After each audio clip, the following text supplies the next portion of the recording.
आमच्याकडे ना अधिक मासाचा महिना आला की मुलगी ना आईची ओटी भरतेच. तर ती का भरावी किंवा मग अधिक मासाच्या महिन्याला काय म्हटलं जातं हे संपूर्ण डिटेलमध्ये सांगते. हा अधिक मासाचा महिना ना लगभग 32 महिन्यांनी येणारा एक अतिरेक महिना म्हणून ओळखला जातो. या महिन्याला पुरुषोत्तम मास, मलमास किंवा धोंड्याचा महिना असेही म्हणतात.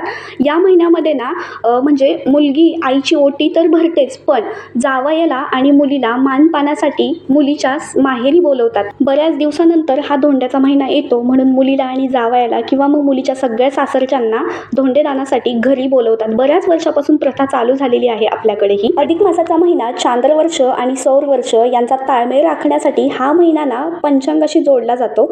अधिक मासाचा महिना म्हटलं की मुलीने आईची ओटी भरावी. जावयाच्या मानपानासोबतच एका सुवासिनी मुलीने आईची ओटी भरणं हे अतिशय पुण्यदायी आणि महत्त्वपूर्ण मानलं जातं. या परंपरेमुळे आईचा सन्मान होतो आणि नात्यातील प्रेम असंच वाढतं. आता ज्यांना कोणाला खरंच माहिती नाही आईची ओटी कशी भरतात, तर त्यांच्यासाठी सविस्तर माहिती मी तुम्हाला सांगते. सर्वप्रथम तुम्ही ज्यावेळेस आईची ओटी भरायला घेताल ना, तेव्हा आईला काय करायचं, स्वच्छ आसनावर पूर्व किंवा उत्तर दिशेला तोंड करून बसवायचं. त्याच्यानंतर आईच्या पदरामध्ये तांदूळ किंवा अक्षता ठेवायच्या. आता तांदळामध्ये खण, ब्लाऊज पीस किंवा साडी, हळकुंड, बदाम किंवा खारीक खोबरं काय तुमच्याकडे जे असेल ना ते ठेवायचं आणि त्याच्यामध्ये ना 1 रुपयाचं नाणं ठेवून द्यायचं. त्याच्यानंतर देवीचं किंवा देवाचं स्मरण करायचं आणि आईच्या ओटीला हात लावायचा आणि आईचा आशीर्वाद घ्यायचा. आता इथे माझी आई माझ्या आईच्या आईची ओटी भरत आहे आणि माझी मावशी माझ्या आईच्या चुलतीची ओटी भरत आहे.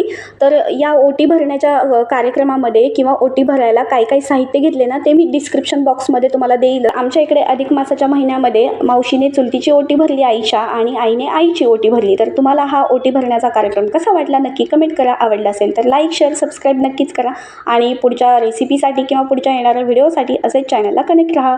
चला तर मग भेटते पुढच्या व्हिडिओमध्ये किंवा रेसिपीमध्ये. धन्यवाद.